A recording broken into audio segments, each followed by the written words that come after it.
चलो शुरू करते हैं इसको। अच्छा जी, सबसे पहले तो हम यहां से शुरू करते हैं कि जनाब कि बिजनेस क्या है।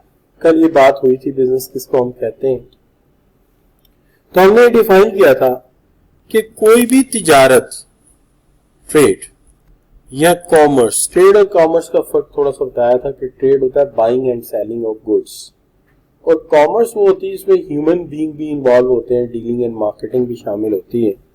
या कोई भी मैन्युफैक्चरिंग प्रोफेशन लाइक डॉक्टर या वोकेशन लाइक कोई भी जो कंसल्टेंसी फर्म हो सकती है, कोई प्रोग्रामर्स हो सकते हैं, इन सब को हम क्या कहते हैं, ये बिजनेस है। कोई बंदा वैसे जर्नल एडवेंचर कर ले कि कभी कभार कोई चीज खरीद के बेच दी और 4 पैसे कमा लिए, इसको भी हम बिजनेस ही कहेंगे। तो इसका मतलब ये हो गया, अगर आप तिजारत करते हैं, ट्रेड करते हैं, अगर आप इंफॉर्मेशन के तहत कोई चीज सेल करते हैं, कॉमर्स वगैरह, अगर आप कोई चीज बनाकर बेचते हैं, अगर आप चार्टर्ड अकाउंटेंट हैं और सर्विसेज ऑफर करते हैं, डॉक्टर है और आपका क्लिनिक चल रहा है, और अगर आपका कोई वोकेशन है कि आप कोई प्रोग्रामर है या प्लानर है, फिजिबिलिटीज वगैरह बना के देते हैं, या आप कोई एडवेंचर वैसे कर रहे हैं, कभी कभार पैसे लेके आप कारोबार कर लेते हैं, तो इन सब को हम क्या कहेंगे, ये बिजनेस है। अच्छा, अब इसके अंदर जो सबसे अहम बात है वो ये है कि हमें एक चीज का अंदाजा होना चाहिए। बिजनेस आम तौर पे क्या होता है कि हम कोई चीज बेचते हैं तो उसका रेवेन्यू माइनस कॉस्ट, प्रॉफिट भी हो सकता है और लॉस भी हो सकता है। प्रॉफिट हुआ तो टैक्सेबल होगा, लॉस हुआ तो डिडक्टेबल होगा। ऐसा ही है जी, हम चीज बनाते हैं, उससे एक रेवेन्यू कमाते हैं, उससे कॉस्ट माइनस करते हैं, प्रॉफिट है तो टैक्सेबल है, डिडक्टेबल है तो, लॉस है तो डिडक्टेबल है। लेकिन वो कहता है following income other than except the exempt income like agriculture वगैरह वो ना हो तो shall be chargeable under the head of income from business. The profit and gain of any business carried out on by a person. किसी ने कोई मुनाफा कमाया है या गेन कमाया है तो वो टैक्सेबल है। लेकिन अगर पड़े पड़े किसी के पास फॉरेन करेंसी थी, उसकी वैल्यू बढ़ गई, ये बिजनेस का प्रॉफिट नहीं। या उसके पास कोई एसेट पड़ा था जिसकी वैल्यू कम हो गई, ड्रॉप हो गई, ये लॉस नहीं है, इसलिए डिडक्टेबल नहीं, ये टैक्सेबल नहीं है, ये डिडक्टेबल नहीं। So whole slide conclude just one thing, the business is you are making that you earn some revenue and deduct a cost out of it. If you got a profit you will tax it, and if you got a loss you will deduct it. But remember that any asset which you freeze are stored in your business and whose value is increased is not a gain. ये business नहीं है, ये business नहीं है। हाँ, महंगा होने पे बेच के कुछ कमाया तो बिजनेस में नहीं आता, वो कैपिटल गेन में जाओ, फिर बिजनेस में ना लाओ, ठीक है। और कोई चीज पड़े पड़े अपनी वैल्यू खो देती है तो उसको भी बिजनेस में मत लाओ, बिजनेस का हिस्सा वो नहीं। अलबत्ता ये जो हमारी कमर्शियल बॉडीज है, business activities of trade and professional association, हमारी प्रोफेशनल एसोसिएशंस, ये बिजनेस में पैसा कमाती हैं। कैसे? अपनी बुक्स बेच के, अपने मैनुअल्स ऑफ लॉ के बेच के क्या करते हैं, पैसा कमाते हैं। ये भी किस में जाता है, प्रॉफिट है, किस में जाएगा, बिजनेस में जाएगा। इसी तरह ये सेमिनार करवाते हैं, सर्विसेज रेंडर करते हैं, उसमें कोई सेमिनार कॉस्ट कम करता है, पैसा ज्यादा देता है, वो भी क्या है, बिजनेस है। ठीक हो गया? क्या हाल है बच्चों? तो इसका मतलब है हमने ये मान लिया तिजारत, कॉमर्स, मैन्युफैक्चरिंग बिजनेस है, और हमने ये मान लिया कि रेवेन्यू से जो कॉस्ट माइनस करके जो हमें मुनाफा होगा वो इनकम है और वो टैक्सेबल है, लेकिन अगर उसमें लॉस हो गया तो वो डिडक्टेबल है। अगर किसी चीज की वैल्यू बढ़ गई या कम हो गई उसका इससे कंसर्न नहीं। आखिरी बात हमने ये की कि जो जितने भी हमारे ट्रेड्स काउंसिल्स हैं या जितने भी हमारे ये कमर्शियल बॉडीज हैं, ये अगर कुछ कमाते हैं किताबें बेच के या सर्विसेज दे के, वो भी बिजनेस का हिस्सा है। आखिरी चीज इसमें क्या थी जो हमने कल थोड़ी सी डिस्कस की थी कि अगर कोई मूवेबल एसेट रेंट किया जाता है तो उससे आने वाली कमाई को भी बिजनेस का हिस्सा बनाया जाए। चूंकि कॉन्सेप्ट ये है कि जो इमूवेबल है वो क्या है, इमूवेबल मकानात वगैरह है या बिल्डिंग्स है, उसका पैसा कहां जाता है, इनकम फ्रॉम प्रॉपर्टी में। लेकिन जो आपकी ये साथ मेंशन भी कर दिया ना, और जो आपकी मूवेबल प्रॉपर्टी है वो बिजनेस, इनकम फ्रॉम बिजनेस है। जैसे ऊबर है, क्रीम है, क्या है, दैट्स अ बिजनेस। वो गाड़ियां जो है किराए पे देते हैं और उससे कारोबार चलता है। क्या हाल है बच्चों? लेकिन कुछ चीजें ऐसी हैं जिसको बिजनेस का हिस्सा बनाना जरूरी है, जैसे benefit from waiver of profit, interest on debt और डेट। क्या मतलब? मतलब यह है कि फर्ज कर लीजिए एक बैंक है, उस बैंक ने आपको कर्जा दे दिया, ठीक है जी, डेट दे दिया, लेकिन बाद डेट आपने रिटर्न नहीं किया, आपने रिटर्न नहीं किया। अब उन्होंने पूछा भी क्या वजह हुई, तुमने क्यों डेट रिटर्न नहीं किया? आपने अपनी पूरी दास्तान सुनाई कि जी कर्जा लेने से पहले मुझे नहीं पता था, जब कर्जा लिया तो घर वालों ने शादी कर दी तो मेरी वाइफ के 7 भाई हैं, 7 साले हैं, फिर ये हुआ वो हुआ। वो भी रोने लग गया मैनेजर, उसने कहा हम तुझे ये माफ कर देते हैं, ये दुख तो हमारे साथ भी है। वो उसको क्या कर देते हैं, माफ कर देते हैं। जब माफ कर देते हैं तो वो कहता है ये जो वेवर तुम्हें मिला है ना, वेवर ही कहेंगे ना इसको, किस पे, इंटरेस्ट पे या पूरे डेट पे, ये भी क्या है, इसको भी हम बिजनेस इनकम कंसीडर करेंगे।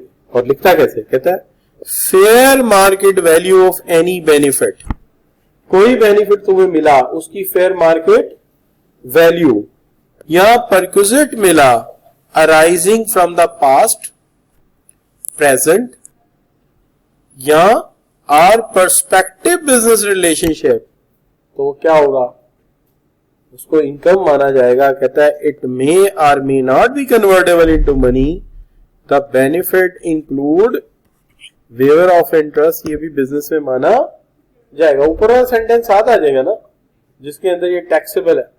अच्छा, अब बात ये आ जाती है, आपके दिन में आएगा सर ये तो बात समझ आ रही है, fair market value of benefit, perquisite मिल गया, अच्छा काम करके किसी को दिया, उसने कुछ इनाम दे दिया, ठीक है, वो सारा इनकम में शामिल हो गया। लेकिन ये पास्ट प्रेजेंट फ्यूचर का क्या रिलेशनशिप है?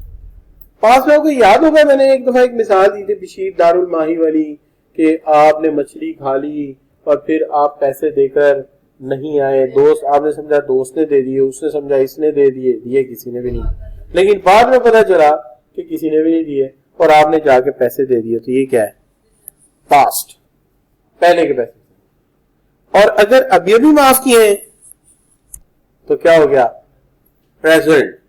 और पर्सपेक्टिव मतलब फ्यूचर भी हो सकता है। जैसे आप आज ही जाके दाऊद शाही साहब के क्लास में एक सीट बुक करा लेते हैं और कहते हैं कि जी फ्यूचर में मैं पढ़ूंगा अगले सेमेस्टर, पता नहीं फिर सीट ना मिले तो आज ही बुक करा लेता हूं, ठीक है ना, तो ये क्या गया, फ्यूचर पर्सपेक्टिव हो गया ना। क्या हाल है बच्चों? तो ये फ्यूचर पर्सपेक्टिव हो गया। अच्छा, या आपने ये सोचा कि अब मेरा शादी का इरादा है सीए के बाद, तो कल को मेरा बच्चा बड़ा हो फिर सीट ना मिले तो मैं आज ही सीट बुक करा लेता। ऐसे टीचर भी है, वो कहते जब तुम पैदा हुए थे तो माँ बाप क्यों नहीं सीट लेके गए थे, लिहाजा अब सीट तुम्हें नहीं मिल सकती, ये आज से कोई 20 साल पहले बुक करानी चाहिए थी। अच्छा बच्चों, एनीवे कहानियां छोड़ते हैं और क्या होती, सीटें तो होती हैं। अच्छा बच्चों, नो प्रॉब्लम जी। अच्छा, मकसद उनका ये होता है ज्यादा बच्चों ऑनलाइन चले जाए ताकि हमारा एसी का बाकी खर्चे बच जाए। मुश्किल तो नहीं बातें कर दी मैंने, चल तो इसका मतलब ये है कि कोई बंदा अगर, अच्छा यहां मैंने लिख दिया, it means that if a person obtain a loan from bank and later on he is not able to repay, and as consequences which bank waives requirement to repay, then this benefit will be treated as income. तो हम इसको income के तहत treat करें. Clear बच्चों? अच्छा, बात चीजें और भी इनकम में आती है. मिसाल के तौर पे आप कोई मैनेजमेंट फी लेते हैं. आपकी मैनेजमेंट कंपनी क्या करती है? कोई कंसल्टेंसी देती है कि जी करबेला डैम कैसे बनेगा, दासू डैम कैसे बनेगा, उसका टरबाइन कैसे बनेगा, आप ये मशवरे देते हैं, तो इसकी फीस आप लेते हैं, ये भी इनकम है. या आप कोई पोर्टफोलियो मैनेजमेंट में मशवरे देते हैं कौन से शेयर्स खरीदने चाहिए, कौन से नहीं खरीदने चाहिए, किस कारोबार में पैसा लगाना चाहिए, किसमें नहीं लगाना चाहिए. या आप कोई फंक्शन अरेंज करते हैं जैसे बर्थडे पार्टी, मैरिज पार्टी, तो वो भी क्या है? वो भी इनकम में शामिल होगा. क्लियर बच्चों? अब यहां तक आपने जो देखा ना, ये इस लॉ का एक खास हिस्सा जिसके अंदर कारोबार क्या है, कारोबार के बेनिफिट्स क्या है, और डिफरेंट बेनिफिट का जिक्र आया, और different way of earning income का जिक्र आया. अब इस लॉ में मुसलसल एक चीज चलेगी, और वो क्या है? Bank as business. Bank as business. अच्छा, बैंक एज बिजनेस चलेगा यानी बैंक को मुसलसल बिजनेस के तौर पे जाहिर किया जाएगा. तो कहता है for an individual earning interest from bank is added in the income from other source. Income from other source. अगर हमने कोई सूद कमाया है तो यहां तो हो जाएगा इनकम फ्रॉम अदर सोर्स, और सम केसेस में किसमें जाता है? फाइनल टैक्स रिजीम में. इसमें थोड़ा सा फर्क है, ये बाद में हम देख लेंगे. अच्छा, तो आम बंदा बैंक से सूद लेता है तो किसमें जाता है? इनकम फ्रॉम अदर सोर्स में जाता है. लेकिन अगर बैंक सूद कमाता है, that is known as income from business. इसका मतलब है the common person earn interest or profit. क्योंकि इस्लामिक इकोनॉमी है तो हम इसको प्रॉफिट कह देते हैं. तो आम आदमी अगर प्रॉफिट कमाता है तो वो किसमें जाएगा? इनकम फ्रॉम अदर सोर्स में. लेकिन अगर बैंक कमाएगा तो उसका तो कारोबार ही है, लिहाजा इनकम फ्रॉम बिजनेस कहलाएगी. क्लियर जी? अच्छा, ये एक बहुत बड़ा फर्क है. तो पहले तो ये समझ आया बैंक का बिजनेस क्या है और हम आम आदमी की सोच क्या है. अब चलते हैं इस तरफ कि कभी कभी ऐसा भी तो होता है कि बैंक आपको कोई चीज जो है वो लीज करवा देता है. यानी आप जाते हैं, आप कहते हैं जी मेरी एक कंस्ट्रक्शन कंपनी है, मुझे एक ड्रिलिंग क्रेन चाहिए, एक वजन उठाने वाला क्रेन चाहिए, एक मुझे ट्रक चाहिए, एक मुझे जो है ये पता नहीं अब इसके क्या क्या नाम है, रोलर वगैरह चाहिए. आप जाके कहते हैं कि जनाब ये चीजें मुझे ले दें. तो आप कहते हैं वेरा क्या है लेसर स्केजुअल बैंक, यानी लेसर यानी देने वाला, लेकर देने वाला स्केजुअल बैंक है, या लीजिंग कंपनी है. They have leased out any asset, ये वाला जो भी ले लें. The amount paid by the lessee to the lessor shall be treated as income from business. Clear जी? इसका मतलब है बैंक सूद कमाए तो इनकम फ्रॉम बिजनेस, और बैंक किसी को कोई चीज लीज कर दे और उसके बदले में पैसे कमाए तो वो भी इनकम फ्रॉम बिजनेस. मुश्किल बात तो नहीं कर दी. अच्छा, इसकी तरतीब आगे पीछे की है मैंने, वो इसलिए की है कि चूंकि वहां पे तरतीब से ना वो पता नहीं है वही बात जाके फिर बीच में और बात और फिर अगली बात फिर वही, तो मैंने इसकी तरतीब ऐसे बनाई है ताकि आपको याद रहे कि सूद पे पैसे दे रहा है, सूद कमा रहा है, इनकम फ्रॉम बिजनेस है, उसी पैसे की को मशीन लेके दे देता है, उसका किराया आता है, वो भी क्या है उसका इनकम फ्रॉम बिजनेस. अच्छा बच्चों, अब आगे बात क्या जी? डिविडेंड की. बैंक जो है वो इन्वेस्ट कर दे म्यूचुअल फंड में, बैंक इन्वेस्ट या ऑर्गेनाइज कर ले म्यूचुअल फंड, तो जो डिविडेंड वो रिसीव करेगा यानी in the form of interest. जाहिर है पैसा लगाया स्टॉक एक्सचेंज में, वहां डिबेंचर भी खरीदे होंगे, वहां डिविडेंड भी आ रहा होगा, ऐसे ही होगा ना, डिबेंचर भी खरीदे होंगे, डिविडेंड तो इंटरेस्ट इनकम भी आई होगी, उस सब को ट्रीट करेंगे क्या? Income from business. And it is not considered as, आपको याद है जो डिविडेंड आम बंदे ने कमाया था उसको कहां जाके ट्रीट किया था आपने? फाइनल टैक्स रिजीम में. और बैंक कमाएगा तो किस में ट्रीट करोगे? बिजनेस में. अब 3-4 बातें हो गई. बैंक सूद कमाएगा, बिजनेस। बैंक किसी को कोई चीज लीज करके पैसे कमाएगा, इनकम फ्रॉम बिजनेस। और बैंक अगर कोई म्यूचुअल फंड में इन्वेस्टमेंट कर देगा तो वो भी क्या होगी, इनकम फ्रॉम बिजनेस। ठीक होगी बात। जबकि दूसरे बंदे का डिविडेंड इस तरह से ट्रीट नहीं होता। क्लियर बच्चों? अच्छा, अब यहां पे दो बातें जो है वो आ गई साथ, और वो कौन कौन सी हैं? एक तो ये any profit, interest, discount payable, however return the dividend, ये तो मैंने करा दी ना, लेकिन मैंने इसके अंदर तस्वीर लगा दी थी।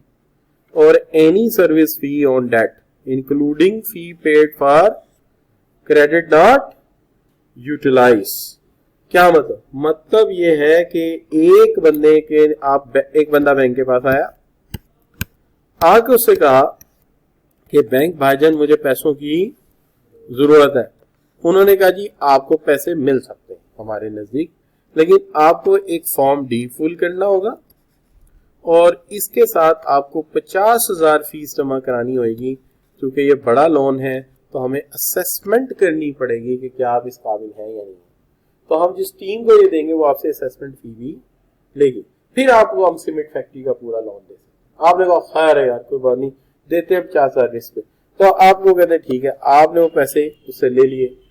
बाद वो बंदा आया और उसने कहा कि नहीं वो गलती से मैंने जमा करा दी थी। आपने कहा नहीं ये वापस नहीं होते, ये पैसे वापस नहीं होते। तो बैंक की किस चीज में जाएंगे, इनकम फ्रॉम बिजनेस। कोई बंदा फीस दे गया, अब ज्यादा हो गया 50,000 नहीं 500 कर लो यार, 5,000 कर लो, चलो कुछ ज्यादा ही होगी, नहीं इतनी फीस ही होती वैसे आमतौर पे, है ना बच्चों, 5,000 कर लो, ठीक है। तो आप ये कह सकते हैं एनी सर्विस फी, कोई सर्विस फी आपने दी including fee paid for credit facility not utilize, जो आपने यूटिलाइज नहीं की। तो कह रहे मैंने यहाँ लिखा भी if somebody goes to bank for applying loan but later not use the facility of loan, yet he has paid the service fee of to bank, ठीक है, which according to law fee is also interest, it is expense for the person and income for bank, income for bank। Clear बच्चों? अच्छा, अब ये हो गया जी bank के मामला। तो ये बीच में बैंक का हिस्सा आ गया था ले, तो मैंने कहा चलो यार इसको पहले टैकल कर देता हूँ, ठीक है। अब ला जैसे आ रहा है मैं अभी वैसे ही ट्रीट करता जा रहा हूँ, बस थोड़ी बहुत ऑर्गेनाइजेशन का ख्याल रख रहा हूँ कि बैंक की सारी बातें इकट्ठी, बिजनेस की सारी बातें इकट्ठी। अब अगर सम अप करें, आपने कहा जी ट्रेड कॉमर्स ये सब क्या है, बैंक है, लेकिन रेवेन्यू माइनस कॉस्ट, मुनाफा हुआ तो टैक्स लगाएंगे, लॉस हुआ तो डिडक्ट करेंगे, लेकिन बड़ी बड़ी चीज की वैल्यू बढ़ गई तो इसमें हम कोई डील कम हो गई तो हम इसको भी इंपैरेटिव कॉस्ट को भी हम मैनेज नहीं करेंगे। लेकिन बैंक के मामले में हमने कहा कि सूद कमा रहा है तो इनकम है, लीज पे कोई चीज दे रहा है तो इनकम है, म्यूचुअल फंड से डिविडेंड या इंटरेस्ट कमा रहा है तो इनकम है, और फी ले ली है किसी चीज की और बाद में वो सर्विस नहीं दी गई तो वो फी भी इनकम फ्रॉम बिजनेस। ये हो गया जी क्लोज। ये था पहला हिस्सा, ठीक है। अगर आप देखेंगे तो आपकी जो बुक है उसका पहला पेज तकरीबन इनकम फ्रॉम बिजनेस। अब चलते हैं उसके दूसरे हिस्से की तरफ। दूसरे हिस्से में मैं शुरू कर रहा हूं सबसे पहले इनकम फ्रॉम बिजनेस का सेक्शन 20। सेक्शन 20 जरा थोड़ा सा इस चीज पे है कि कहते हैं इन्नमल अमाल बिन्नियत, इंसान की जो अमल है उसका दारोमदार किस पे है, नियत पे। ये यहां पे कह रहा है in computing income from business A deduction shall be allowed for any expenditure incurred Holi and exclusively for business. अगर तुम एक पैसा टोटली बिजनेस के लिए लेते हो तो फिर वो खर्चा तुम बिजनेस में डाल सकते हो, लेकिन वो खर्चा अगर खालिस्तन बिजनेस के लिए तुमने किया नहीं है तो फिर तुम बिजनेस में शामिल नहीं कर सकते। रिपीट करते हैं, any expenditure which purely done for the business is allowed to be included in the expense.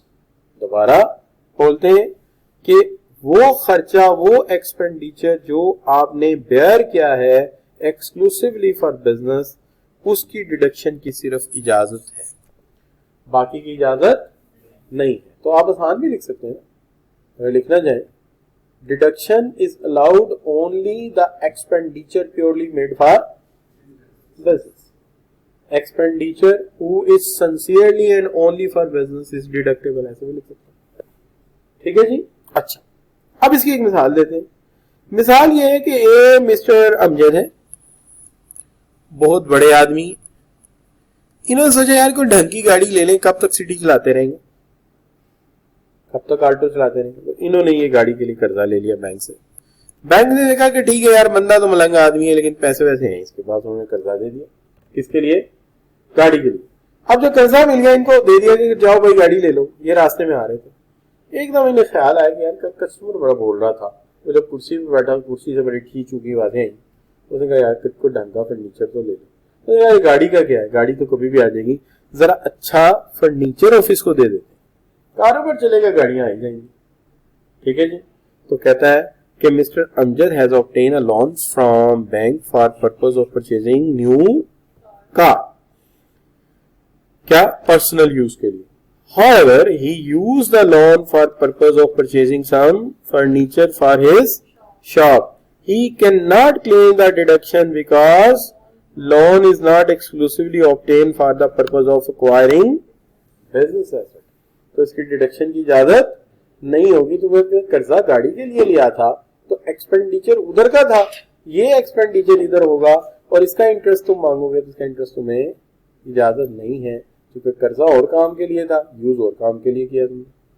क्या हाल है बच्चों, है क्या नहीं? अच्छा चलिए, तो एक तो बात ये हो गई. यहां तक कोई चीज मुश्किल? अच्छा, यहां ना छोटी सी ये बात बताने के बाद इतना सा बात सिर्फ बताइए इन्होंने कि जी खर्चा जो किया जाए ना बिजनेस में, प्योरली बिजनेस के लिए वो डिडक्ट है, बस इतनी बात की.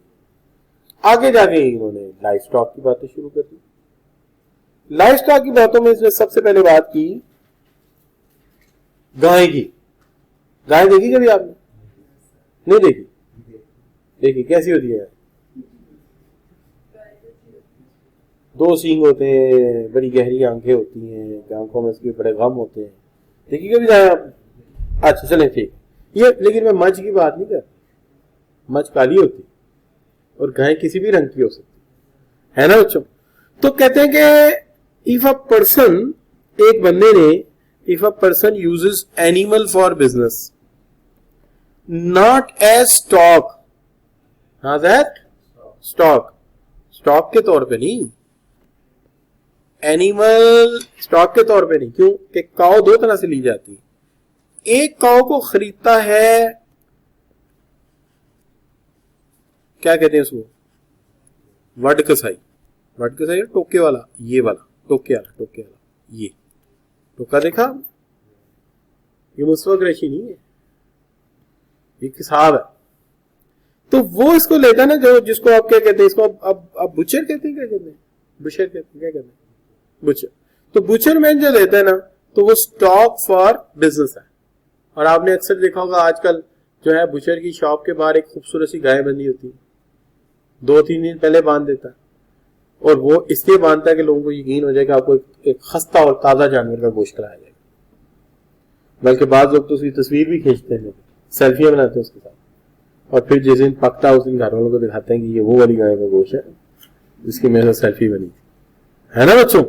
अच्छा, तो ये लेते हैं स्टॉक के लिए, because sold as a meat. तो ये इसके बिजनेस का क्या है, स्टॉक फॉर सेल है.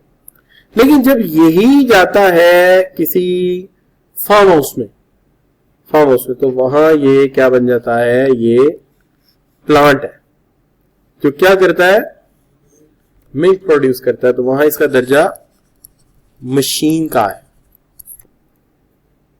जो बिजली की तार लगाओ और दूध पैदा करती है. लेकिन ये बिजली की तार नहीं है, घास खाती है. घास को बिजली समझ लिया. तो ये घास खा के मिल्क प्रोड्यूस करती है, लिहाजा ये उसका क्या है, फिक्स्ड एसेट है फॉर मिल्कमैन के लिए फिक्स्ड एसेट. अब मसला ये कि अगर ये गाय मर गई, ठीक है, डेड हो गई, या ये सुस्त हो गई, इसने कहा कि मेरा दूध देने का कोई इरादा नहीं है, आपने बड़ा समझाया, उसने कहा नहीं मेरा मुंह नहीं, चलो बात में, ठीक है जी. या वो कहती है कि अब मेरा तुम्हारे साथ चलने का कोई इरादा नहीं है, वो आपसे अलहदगी इख्तियार करना चाहती है. अब नतीजा क्या होगा, या वो मर गई है, आप उठाते हैं वो नहीं उठती, तो क्यों नहीं उठ रही, कहनी मरी हुई हूँ। अच्छा, तो सी दैट।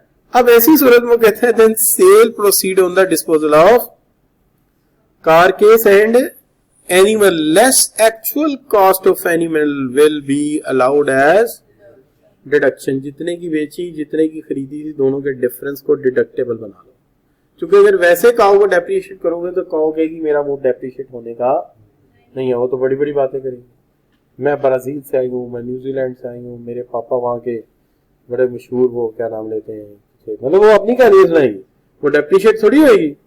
नहीं बच्चों, तो उसने हल क्या निकाला है, उसने कहा कि अगर आपके पास एनिमल स्टॉक है और वो एनिमल स्टॉक में गाय मर गई या वो दूध देने के काबिल ना रही, आपने उसे ऐसा कारकेस बेच दिया। कारकेस क्या होता है?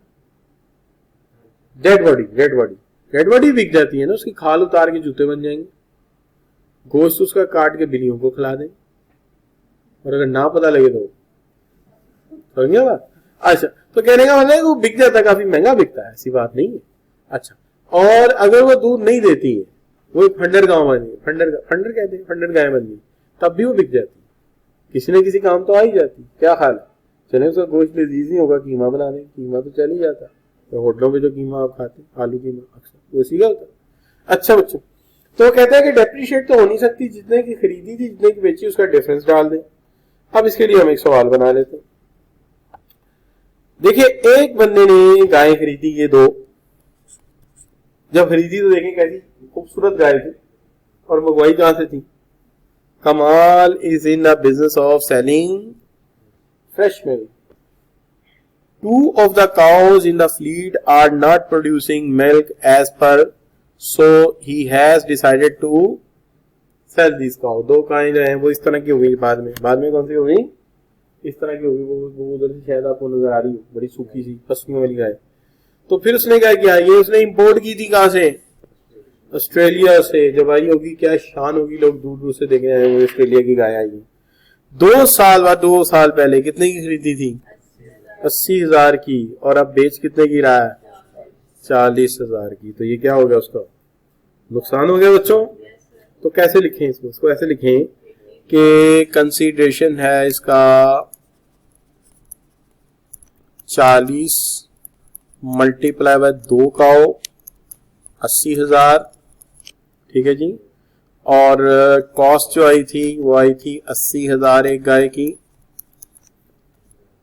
इसके साथ इसके सन ग्लासेस भी आए थे, लेकिन बीमारी की वजह से वो रख के कहीं भूल गई है।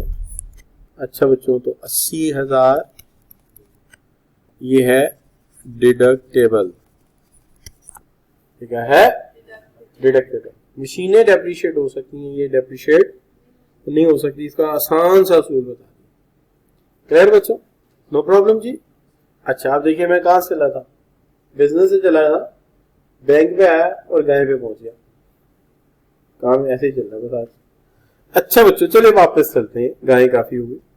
Where depreciable or intangible asset purchased with the useful life of more than 1 साल, the person must depreciate or amortize। कोई ऐसा एसेट कारोबार के लिए खरीदो जिसकी उम्र 1 साल से ज्यादा हो। कोई ऐसा एसेट खरीदो कारोबार के लिए जिसकी उम्र 1 साल से ज्यादा हो, तो तुम्हें उसे क्या करना पड़ेगा? डेप्रिशिएट करना पड़ेगा या अमोर्टाइज करना पड़ेगा। डेप्रिशिएट किया जाता है किसको? टेंजिबल को। तो मिसाल के तौर पे आपने क्रेन खरीदा, रोड रोलर खरीदा, आपने जो है वो आपने कन्वर्टिंग मशीन खरीदी, सीमेंट पीसने की मशीन खरीदी, ये सारी क्या है? टेंजिबल, जो कि नजर आती है। लेकिन अगर आपने सॉफ्टवेयर खरीद लिया तो वो क्या है? इनटेंजिबल है। तो सॉफ्टवेयर क्या होगा? इमोर्टाइज होगा, और मशीन क्या होगी? डेप्रिशिएट होगी। इन दोनों का चूंकि अलग-अलग सेक्शन मौजूद है, तो मैंने कहा कोई बच्चा सवाल करे तो उससे पहले बता दें कि भाई सेक्शन 22 भी पढ़ना है और सेक्शन 24 भी पढ़ना है, तो लिहाजा जल्दी की कोई जरूरत नहीं है, स्कूल से पढ़ते। क्या हाल है बच्चों? तो लिहाजा ये बात समझ आई कि जो चीज तुम खरीदोगे कारोबार के लिए, मशीन खरीदो, सॉफ्टवेयर भी डेप्रिशिएट होता है, अमोर्टाइज होता है। लेकिन क्या वो वक्त के साथ साथ कुछ एक्सपायर होता है? बिल्कुल एक्सपायर होता है। एक तो ये कि वक्त के साथ साथ हालात बदल जाते हैं, तो उसके अंदर कई एंट्रीज नहीं होती, फिर वो स्लो हो जाता है, फिर टेक्नोलॉजी पुरानी हो जाती है, तो लिहाजा वो भी जो है वो बारह डेप्रिशिएट और अमोर्टाइज होता है, और मशीन तो डेफिनेटली डेप्रिशिएट होती ही है। अब ये बड़ा अलग सा इश्यू था कि नहीं था? मैंने दो चीजों को डील किया है। लाइव स्टॉक अगर खराब हो जाए तो कैसे मैनेज करोगे? देखिए अभी मैंने अमोर्टाइज पहले गाय को किया है, मज्जों को किया है, भैंसों को किया, मुर्गियां भी हो सकती है इसके अंदर लाभ। क्या हाल? काओ की तो मिसाल थी ना, अगर मुर्गी ने अंडा देने से इनकार कर दिया फिर क्या करेंगे? फिर आप टैक्स वालों से कहेंगे नया लाभ बनाओ? नहीं, काओ वाला लाभ मुर्गी पे लग जाए, ठीक है। और अगर भैंस ने टक्कर मार के आपको कहा कि नहीं भाई मैं आपके साथ नहीं चल सकती, तो हाँ लाइव स्टॉक के कारोबार नहीं करेंगे। अब तो एग्रीकल्चर कमर्शियलाइज हो गया। आप देखिए कि एक खेत के ऊपर साल की 4 फसलें 6 फसलें उगा रहे हैं, और फिर उसके बाद उसका जो फोक है वो जानवरों को खिला रहे हैं, और उसके जो वेस्ट है उससे पोल्ट्री फार्म भी चला रहे हैं। अब तो ये कमर्शियल हो गया, जिसके पास कोई 15-20 एकड़ जमीन है वो एक तरफ जानवर पाल रहा है, दूसरे फसलें उगा रहा है, तीसरी तरफ उसके रोजाना एग जा रहे हैं वहां से, फिर जो ब्रायलर है वो जा रहा है, और फिर दूध जा रहा है। वो तो रिच हो गए अब लोग, क्योंकि अब ये बहुत डिफरेंट कारोबार बन गया। अच्छा, तो बच्चों मैंने डेप्रिसिएशन की ही बात की है, गाय का तरीका बताया, मशीन का तरीका बताया, और सॉफ्टवेयर का तरीका बताया। अब मैं चलता हूं इस पे कि कभी कभी ये होता है कि दो अलग अलग कंपनियां आपस में मिल जाती है। इसको कहते हैं उर्दू में अमलगमेशन, और अंग्रेजी में कहते हैं दो कंपनियों का मिलाप। अच्छा, तो ये दोनों कंपनियां ए और बी कंपनी मिलकर बन गई एक, और इन्होंने अब जिंदगी भर इकट्ठे चलने की कस्में खा ली, और गाना गाया इन्होंने जन्म जन्म का साथ है निभाने को। हाँ जी, अच्छा बहरहाल एनीवे जो भी इन्होंने किया ये इनका जाती मामला, हम उसमें मुदाखलत नहीं करते, हमें टैक्स से कंसर्न है। अच्छा जी, a deduction will be allowed for any expense incurred by amalgamated company. दो कंपनियां जो इकट्ठी हुई हैं, अब जब ये इकट्ठे हुए हैं तो जाहिर है इनके बिल बोर्ड वो वाले तो नहीं चलेंगे, नए लगाने पड़ेंगे। जाहिर बात है इनके जो लोगो हैं वो बदल जाएंगे, उनके ऊपर जो इनका कलर स्कीम है वो चेंज हो जाएगी, तो इस सब पे क्या आएगा? खर्चा आएगा। और हो सकता है इसके लिए वो लीगल एडवाइजरी भी लेनी पड़ जाए, क्योंकि बाज़ जगह अमलगमेशन बड़ा महंगा पड़ता है। मिसाल के तौर पे जब खरीदा स्टैंडर्ड चार्टर और ग्रैंडलेस बैंक इकट्ठा हुआ, कोई मुश्किल नहीं, दोनों का स्टेटस एक जैसा। लेकिन जब टोटल ने खरीदा कार्लटेक्स को तो बहुत मुश्किल हुई, क्योंकि टोटल की सैलरियां कम थी और कार्लटेक्स की सैलरियां ज्यादा थी। यानी आप किसी कंपनी में फाइनेंस मैनेजर लग जाते हैं कल को, तो दुआ करेंगे अगर वो कंपनी किसी के साथ अमलगमेट होती है तो जो बड़ी कंपनी है, जो वो कंपनी वो आए जिसकी तनख्वाह का स्ट्रक्चर आपसे ज्यादा अच्छा हो, तो आप ज्यादा एंजॉय करेंगे। लेकिन अगर कम हो तो फिर मुश्किल होगी। तो बाहर एनीवे, तो इसके अंदर हमें एडवाइजरी की जरूरत पड़ेगी किसी चार्टर्ड अकाउंटेंट की, क्योंकि दो के एसेट एक बनाने। क्या हमें लीगल कंसल्टेंसी की जरूरत पड़ेगी? तो वो हमसे क्या मुफ्त में कर देंगे? फी चार्ज करेंगे। और इसके बाद एडमिनिस्ट्रेटिव कॉस्ट भी आएगी, बिल बोर्ड बदलना, कारपेट्स बदलना, फर्नीचर चेंज करना, ऑर्गेनाइजेशन में बदल के रख देना, ये सारी चीजें जो है this is allowed as deduction. तो आप आसान लिख लेना, आप इतना मतलब सिंपल सा लिखें, if two companies are amalgamated they will definitely bear some cost for financial consultancy, for legal consultancy and also bear some administrative cost. These all costs are allowed as a deduction.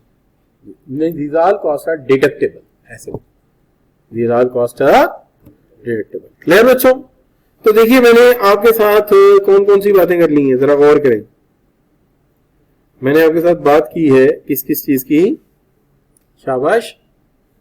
मैंने बात की है bank की, मैंने बात की है आपके बिजनेस डेप्रिसिएशंस की, आगे भी आगे तफसील से आएंगी।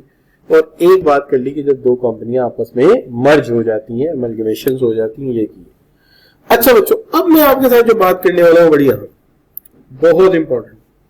देखिए बात यह है कि अगर हम गौर करें तो अक्सर ऐसा होता है कि टैक्सेस देने पड़ते हैं बिजनेसमैन को। जाहिर टैक्सेस किस पे देने पड़ते हैं?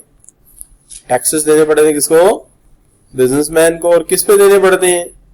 डेफिनेटली देने पड़ते हैं बिजनेस इनकम पे। अब मसला यह है कि एक चीज जहन में डालनी पड़ेगी आपको अच्छी तरह, एक चीज जहन में आपको डालनी पड़ेगी कि इनकम टैक्स कभी भी एक्सपेंडिचर नहीं होता। इनकम टैक्स कभी भी एक्सपेंडिचर नहीं होता और इनकम टैक्स दिया जाता है बिजनेस प्रॉफिट पर, बिजनेस प्रॉफिट पर। लेकिन इसको पे करने वाला बाद फाइनेंशियल स्टेटमेंट में जाके ये नहीं कह सकता कि ये मेरा खर्चा है। क्या ख्याल है बच्चों? तो इसकी deduction not allowed, deduction not allowed. हालांकि ये पैसा गवर्नमेंट ले जाती, एफबीआर ले जाती, लेकिन इसकी डिडक्शन फाइनेंशियल स्टेटमेंट में दोबारा नहीं डाली जा सकती एज कि ये मेरा डिडक्टेबल है। क्यों? कि ये बिजनेस के मुनाफे पर टैक्स है। जब मुनाफा निकला है तो फाइनेंशियल स्टेटमेंट तो क्लोज हो गई, मुनाफा निकला है फाइनेंशियल स्टेटमेंट क्लोज हो गया। अब दोबारा जाके उसके अंदर टैक्स नहीं डाला जा सकता, चाहे ये टैक्स आपने पाकिस्तान में पे किया हो और चाहे ये टैक्स आपने किसी फॉरेन कंट्री में पे किया हो, दोनों ही इसका हिस्सा नहीं बनते। तो टैक्स इज नॉट डिडक्टेबल, इसकी डिडक्शन अलाउ नहीं है। लेकिन कुछ टैक्स इसकी डिडक्शन अलाउ है। वो कैसे? मिसाल के तौर पर फर्ज कीजिए कि आपकी एक बहुत अच्छी जगह शॉप है और वो शॉप के ऊपर आपने ऑफिस खोला हुआ है जिससे कारोबार बड़ा अच्छा चल रहा है, तो उसके ऊपर आएगा प्रॉपर्टी टैक्स। ठीक है, फर्ज कर लीजिए ये सीएफई का अपनी बिल्डिंग है, फर्ज कर लीजिए, फर्ज करने क्या मालिक को ना बताएं बाहर जाके, हम ऐसे ऐसे फर्ज करें। तो हम फर्ज कर लेते हैं बिल्डिंग किसकी है, तो इसका प्रॉपर्टी टैक्स क्या बनेगा? एक्सपेंडिचर में जाएगा, चूंकि प्रॉपर्टी टैक्स देना तो पड़ेगा इसका मतलब अपनी बिल्डिंग जो आप यूज कर रहे हैं, शॉप यूज कर रहे हैं, ऑफिस यूज कर रहे हैं, अगर आपका अपने बिजनेस का है उसका प्रॉपर्टी टैक्स की डिडक्शन अलाउड। लेकिन जो कारोबार का मुनाफा उसका टैक्स डिडक्टेबल नहीं है। इसी तरह अगर फर्ज कर लें कि आपने अपने टीचर्स के लिए बड़ी अच्छी गाड़ियां रखी हुई हैं जो उन्हें सुबह घर से पिक करती लेकर आती, ठीक है जी, और उनके लिए अंग्रेजी अखबार रास्ते में खरीद के लाती, कॉफी बना के लाती रास्ते के लिए, बड़े बड़े मग में छोटी सी कॉफी। बड़ा मग इसलिए लिया ऊपर ना गिर जाए, बागनिया रोड से भी गुजरना, थोड़ा कच्चा रास्ता भी हो सकता है, नहीं बच्चों? वलेंशिया और बीच में नाश्ता बनाता है, इंतहाई ज्यादा नाज है मेरा घर को रोड का, नहीं बच्चों? तो ये हो सकता है। तो कॉफी लेके आते हैं, साथ अखबार लेके आते हैं टीचर को लेने के लिए, छतरी साथ लेके आते हैं, अगर धूप है तो वो साए में जाए, स्क्रीन देखे क्या हाल होगा। लेकिन इस गाड़ी की क्या लेना पड़ेगा? टोकन टैक्स देना पड़ेगा। ये भी क्या है? ये भी अलाउड है, खर्चा है कारोबार का। अच्छा, इसी तरह कोई 2-4 चार्टर्ड अकाउंटेंट रख लेते हैं और उनकी भी फी देनी पड़ती है, तो प्रोफेशनल टैक्स भी डिडक्टेबल है। आई कैप कहता है चलो जी आपने एफिलिएट कराया, इसकी भी फीस दो, तो ये भी क्या है? डिडक्टेबल है। तो ये बच्चों ये डिडक्शन अलाउड है, इन टैक्स की डिडक्शन अलाउड है और उन टैक्स की डिडक्शन अलाउड नहीं। समझ आ रही बात की? जरा गौर कीजिए क्या लिखते हैं लाभ। कहता है the following deduction shall not be allowed under the head of income from business. कौन कौन सा? Any rate or tax cess paid by person. कारोबार पे दिया गया या कारोबार के प्रॉफिट पे दिया गया टैक्स डिडक्टेबल नहीं है, चाहे पाकिस्तान में दिया हो चाहे बैरून मुल्क दिया हो गया हो। तो debt is paid on the profit of the business is calculated as percentage of profit. अब ये क्यों लिख दिया परसेंटेज ऑफ प्रॉफिट? क्यों भाई? सोचे, बड़ी आसान सी बात है, सीधी बात है। वो कहता है जी कि इनकम फ्रॉम बिजनेस पे जो टैक्स दोगे वो डिडक्टेबल नहीं है। सेस भी वही चीज होती है, टैक्स भी वही चीज होती है, एक ही बात होती है। तो देते हो कैलकुलेट होगा, चाहे पाकिस्तान में दिया हो चाहे फॉरेन में दिया हो। और आगे लिखता है paid on the profit of the, जाहिर है प्रॉफिट में दिया, लॉस होता तो फिर डिडक्टेबल होता, अगले सालों में डिडक्ट कर लेते जाके। लेकिन परसेंटेज क्यों लिखा? वो जो तुम टेबल जाके अप्लाई करते हो उस टेबल में लिखा नहीं होता इतनी आमदनी में इतने परसेंट कर लेना, इतनी में इतने कर लेना। तो ऐसे ही तो होता है, इस calculated as a percentage of profit.